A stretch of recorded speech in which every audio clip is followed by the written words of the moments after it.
Greatest Cards of All Time podcast number 9, where we're looking at some old school baseball cards today. Pretty cool. I'm excited to take an up close look at most of these cards. All of these cards. Can't wait. I love vintage. Wes Farrell and Rick Farrell, the Ferrell brothers, if you will. A really dynamic duo in their time, and I've had a lot of fun learning more about these guys. They really were transcendent, really changed the game in a lot of different ways, in my opinion, after looking into them even just a little bit. So it's going to be cool to see some different pictures and even some autographs from these two guys today. Right. Wesley Farrell, one of the kingpin pitchers in the American League during his time. Really cool guy. First gained attention in Oak Ridge Military School in North Carolina. Played for East Douglas, Massachusetts in the Blackstone Valley League, and signed with Cleveland and was sent to Terre Haute, Indiana, not too long after that to get more playing experience in the year 1928. So these are really the early days of some really nice organized baseball. He entered the Baseball Hall of Fame really by pitching a no-hitter against the St. Louis Browns April 29th, 1931. And I've got him listed here 6'2" and 195 pounds, just to kind of give you a little better mental view of what he looked at, or looked like. Really a menacing beast, I think, Right. you know, really athletic guy. Well, really I athletic think guy, good baseball player. one thing that people say about him is that he may have been the best hitting pitcher in the history of baseball. Now, that was before Shohei Ohtani became in the picture, you know, when a lot of people had that opinion. So that's probably changing at this point. But now, at the same time, you know, Shohei Ohtani is no longer hitting as a pitcher. So that's kind of interesting too. Like, so some of these records that Wes has I don't know if they've been beat by Shohei, because he did most of his damage while batting when he was DHing and not actually pitching. Right. And now with the change in the National League rules, you know, Wes Farrell's records, if they still stand, which I believe they do, will never be broken, or most likely never be broken based on the rule changes. It's crazy how the statistics moving through the future from here on out are going to be disseminated, how they're going to be translated, how people are going to respect some of these with all the rule changes. You know what I mean? The eras have changed so much. It's going to be interesting to see.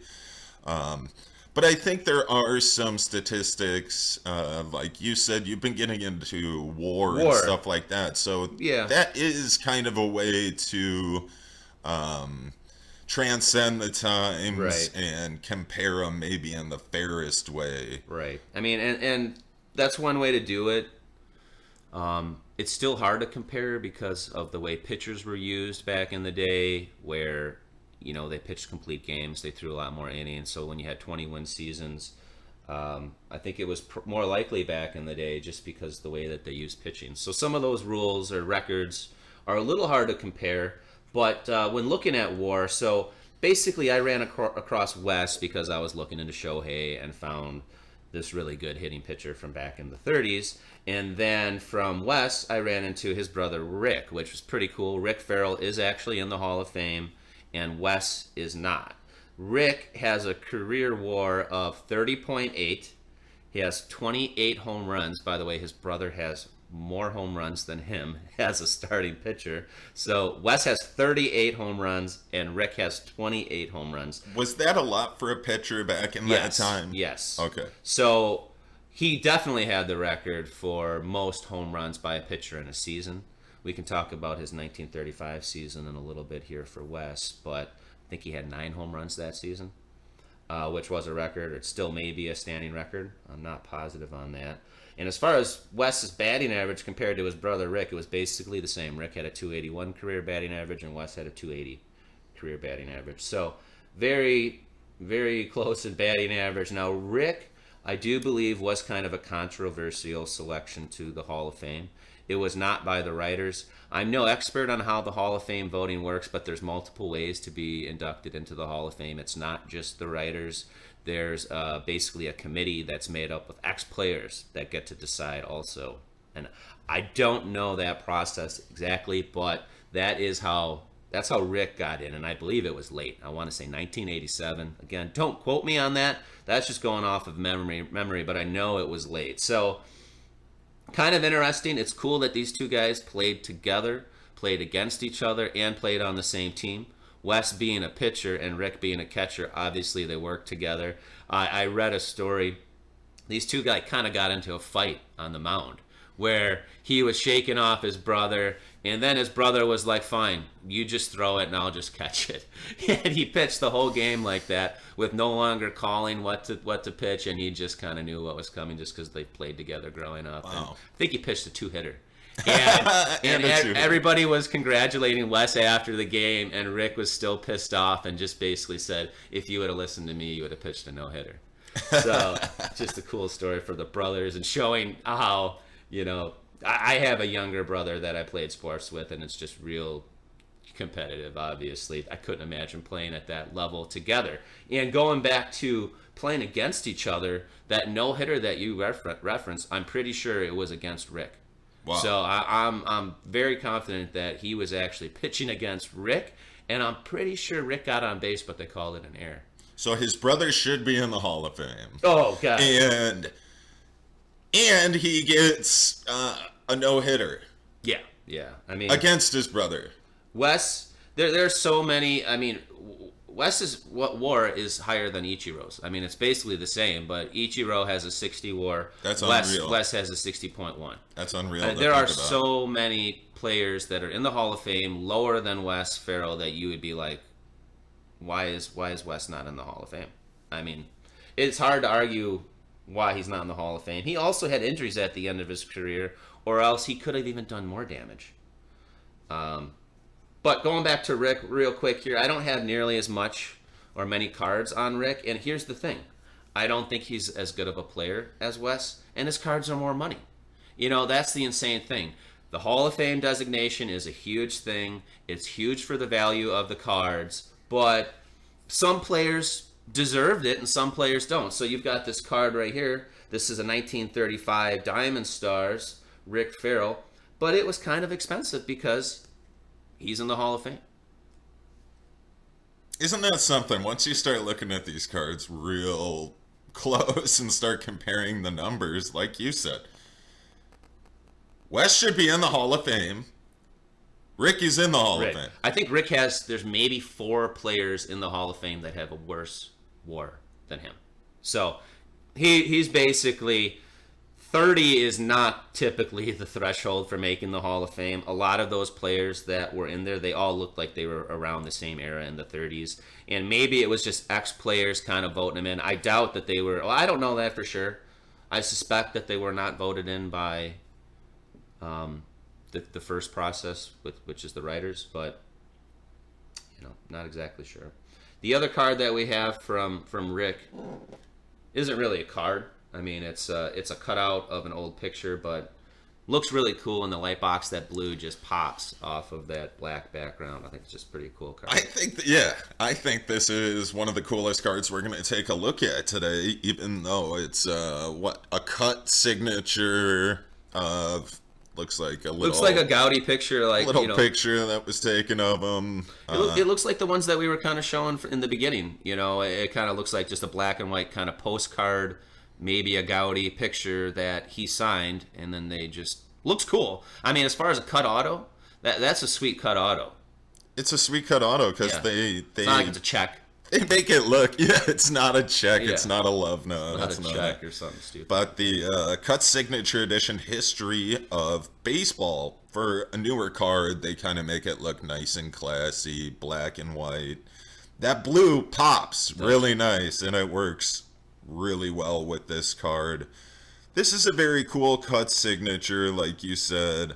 History of baseball. I mean, literally, this is the history of baseball. We're talking about these Farrell brothers, and they're doing ridiculous things early in baseball history. So that's why I think I like this cut auto and this card so much, because it all works together like that. And a very cool card of the Wesley Farrells is the 1933 Gaudy. Very rare set, very sought after set in the vintage baseball card collectible game, I would say. It does feature the Babe Ruth. Here we have a Wesley Farrell in the 1933 Gaudis. These are beautiful specimens. Yeah, I've definitely fallen in love with the 33 Gaudy. I think that they're still undervalued when you look at, the price of current cards, compare them to, obviously, the Babe Ruth and the Lou Gehrig's are a little ridiculous. But the fact that you can find somebody like Wes Farrell, who was a multiple All-Star, career WAR, like we've said, of over 60. I mean, this is somebody that is a borderline Hall of Famer. This is a serious baseball player, especially in his time, in his generation. And these cards showcase Wesley Farrell in a unique light, I think. It's almost maybe like a Stadium Club-esque kind of photo, but I like it. I really like this photo. He's looking up with his baby blues and his nice young smooth skin when he was a good looker back in the day, probably his peak prime. Right. And really encapsulates Wesley as the human being, as the player. An up-close picture of him.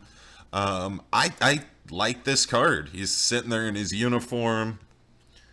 Fantastic card. Well, and you spoke to the rarity of these cards, too. I mean, compared to recent printings, card printer go boom. Right. Money printer go boom. Everything's just going bonkers if you're looking at modern cards. So it's always nice to take a look back at vintage cards, especially rare ones. And it's hard to find them in good shape, too, even if you can find them. So when you connect all those dots, these are very rare, very valuable, very collectible cards, in my opinion. Yeah, I mean, I love them. They're not for everybody, it turns out. I mean, obviously they're not playing anymore. There is the cool aspect of collecting somebody that's still playing. You can cheer for them, watch them succeed or fail or what have you. But, you have a little bit more of a buy-in when somebody's still playing and you have their cards and, you're cheering for them. This, it's, whatever they've done, it's all set in stone. It's over. And maybe it's so long ago that people don't even care about it. At least some people don't. I think that might be part of it. Yeah, that's a good observation. But I love them, and, I have, these are not all mine. Most of these are my 33 Gaudis, and, the way I kind of do it, if I find a card or a player that I like, and I feel like it's an undervalued, underappreciated card, I buy multiples of them, because to me, this is way undervalued. It's a no-brainer. I think more and more people are going to try to put together sets of 33 Gaudis, and there's just a limited number out there. And who knows? I mean, there's an outside chance. Maybe not. I think there's still an outside chance he can make the Hall of Fame. I'm not exactly sure how the committee works. But, if that would happen, these cards would they would double overnight. Now, I'm not counting on that. I'm not only collecting cards because I want them to go up in value, although it's obviously it's cooler when they do. This guy just has a really cool story. And I know I mentioned it before. I ran across him because of Shohei Ohtani. And actually, I want to talk about one particular year where he just stood out. Maybe, we heard last year with Ohtani as the MVP that was something that had never been done before. It was maybe the best individual season in the history of baseball. And that's just flat out wrong. Wes Farrell did this in 1935. He actually had a single season WAR that was higher than Shohei's last year. His single season was 10.1 in 1935. And it may be the greatest season that most people have never heard of. That WAR that he had as a 10.1, and actually, I read an article. It was 10.6 at that time. I think they've since made some adjustments to the WAR, but they said this was the highest single season WAR since Babe Ruth's 1927 year, where he actually hit 60 home runs. So from 1927 till 1935, that was the last time somebody had a single season that was that impressive, and it was quite some time after 35 before somebody else did the same thing. He actually had 25 wins that year, 13 extra base hits as a pitcher. His batting average, I believe, was 347 that year with 7 home runs, an OPS of 960, and he was the MVP runner-up that year in 1935. Why do you think Wesley Farrell is not in the Hall of Fame and his brother Rick is in the Hall of Fame? What do you think the strongest case is for that? So there were a couple of things about Wes and his temperament, where he actually got fined for walking off the field at one time, and there were a couple other of issues with him with managers. And the other thing with Rick is that I believe he did a lot for the community. Not that Wes didn't. Wes, I think, did some things after he played as a major league ball player, but I'm pretty sure Rick did a lot of other things in baseball, coaching for the community and things like that, where that may have kind of pushed him over into making the Hall of Fame. And there's a lot of fake news out there, actually, because when I heard a little bit more background about what happened with him getting all pissed off one time, the time that he left, it was a misunderstanding. He thought the manager told him was pulling him, so he left and walked off. And that got straightened out, because I actually read a really cool article from Wes, talks about Babe Ruth's wife, meeting her, how Babe Ruth commented and how Wes actually was hard to hit off of, and he thought that was really cool. And the other issue with one of the managers I thought was kind of interesting was, Wes was a workhorse. I think he pitched more complete games out of anybody in the 1930s. He had some arm issues, but he would still push through it. And there was one time where I want to say he maybe pitched a game. Whatever it was, he was pitching a lot of innings, and the manager came up to him after the game and asked him why he didn't give him his all, and he was yeah, he was like, dude, he's like, how many games I just pitched, and I took that personally. So then I don't know exactly how that conversation went, but his next start, he was getting hit kind of early on, and the manager came out and pulled him out right away, and that was just like, he's like, man, I'm out here pitching all these innings. And I don't think he was a very competitive guy, and I don't think he would go out there and do anything half-assed. It didn't sound like from the book that I've been reading on him, his brother, and everything else. So, I think he took that personal. And the other thing is, once you get a reputation, it's like people write about it all the time. The same thing happened with Ty Cobb. So it turns out he was not nearly as bad of a guy as a lot of people, said back in the day. And think about it now, these newspapers are trying to sell papers. I mean, that's literally it. There's no other news. There's the radio and there's newspapers, and if they can sell a story or sell an angle, Ty Cobb's the meanest guy in baseball, Wes Farrell's got a temper and he can't get along with anybody else, and so people start writing about that every time they mention somebody, and it's like, even if it's not true, once you get that everyone gets that impression or what have you, that's just kind of seems so.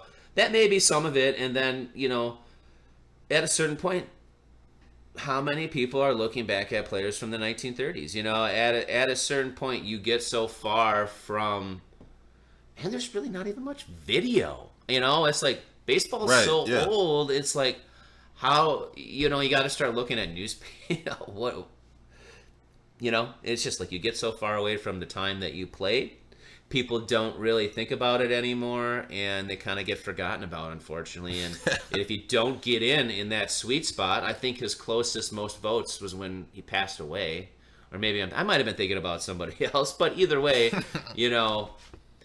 a certain point you pass away, you don't make it. It's like the flip book generation. There goes Babe, rounding third base. Right, exactly. Oh, look at him. Okay, the next card I want to talk about is a 1936 Diamond Stars Wes Farrell. This is number 94 in the set. Now, it's a unique set. It didn't all come out in 1 year. It actually was a 3-year set from 1934 to 1936. So, you know, some call it as one set with different series being released. Some people can kind of consider them different. Longer than NBA High Tops basketball. Right. That's a longer stretch. Yeah, exactly. Cool cards. They all had the front do look the same. I mean, what distinguished them between the different series and years? The color on the back of the writing was 1 year, and the copywriting on the bottom of each card also. But the fronts pretty much all look the same. They have a name, and they have, you know, like a unique style. It's like it's artwork. You see the background is just a combination of different colors and shapes. It's almost like modern artwork on a vintage card. Very, Yeah. very pleasing to my eye, actually. I do like that style of artwork. Very plain and simple. Modern, clean, and crisp line work on the buildings back there, or whatever that's supposed to be, the block artwork. Mm-hmm. I do like those colors, too. They really work well together. Really pleasing to the eye. This card is very cool. Even just to have in the collection to look at, but then you realize, once again, it's a Wes Farrell card, Right. very old card, 1936. I mean, it's really crazy that you can still have access to cards like this in this generation. I really appreciate them, so I like looking at them no matter what they are. But to realize how good Wes Farrell was when I started looking into the Farrell brothers, makes me want these cards even more and appreciate them a little more too. Okay, this card is a little different. This is a 1961 Fleer Baseball Greats. I kind of want to look into the set a little bit more, but it seems to me this is actually a way to get some players that are Hall of Famers. I'm not saying Wes Farrell's definitely not, but I know there are other Hall of Famers in this set. But so it's a way to get Hall of Fame players that were produced when they were no longer playing. So it's not a playing card, what have you. Still has cool information, and it's still an old card. So I like it. It's definitely not my favorite of the Wes Farrell cards, but it's just something a little different. Adds a little more history. Talks about his 20 win seasons, 4 in a row, set as for his first rookie year, and then 3 years after that, which is something that will probably never be broken. You know, first 4 years having 20+1 win seasons. So, and then about the next card is definitely a one-off here that I don't know all that much about this player, so hopefully you can fill me in a little bit more here. This is I think I can educate you a little bit. Okay, Yeah. so why don't you tell me a little bit about the gold border here? Love this gold border card. This, may I say, the crown jewel of my baseball card collection. You are looking at a 1911 T205 gold border Hassan cork tip cigarette Fred Olmsted Baseball Series 400 designs. And this is a Chicago White Sox card of a promising young spitball artist. Won 24-36 games with Minneapolis at one point with an ERA under 2. 1910 pitched for the White Sox and really proved to be up to major league standards. That's what really launched his career. And have a go at that White Stockings logo on there too, on the top left of the front of this card. I love this card, oldest card I own, and that gold border looks great, especially when it's in really good shape. This one, very fortunate to have a PSA 3 T205 in my collection. The crown jewel, definitely love this. Looks great. Favorite baseball card I own. I love the gold and the red. That looks really cool. I agree. The gold border T205s are sweet. I do not have any of these in my collection. I'm going to have to start looking at these. Couple other things that are really cool about this. Yeah, the white stockings or White Sox logo. I was like, what the hell is that? And you're like, that's the team logo, basically, that's right? That's the team logo. Or what have That's a white sock. Right. So that's just different. Something you don't normally see. I like the little baseball and a couple of the bats, ball, catcher's mitt. Even though he is a pitcher, yeah, catcher's mitt, I think that's mask. just the style on that year card. I would have to look at some more, but which I don't mind, but no. It'd be a little nicer to be on theme, but you have to remember when these cards are from. Right. These are not necessarily baseball cards; they're cigarette inserts. Here's something that just talks about the time. The fact that he was a promising spitball pitcher, like, that doesn't exist, right? Like, you can't just sit there and spit on the ball. So. They check your hand like you're, like any way to get a little bit of extra tack on the ball when you're slinging it around. Sure. I don't think that's something you could be anymore. Known for being a spitball pitcher, the way that they watch your hands, watch everything that you're doing with the bat and the ball. You can't even put your hand to your mouth if you're on the mound. It's something insane like that, where it's a balk, or it just happened just this year. It's really picky about what you can do now as a pitcher, and they have the ability to inspect your hand and inspect your glove, and so different times for sure.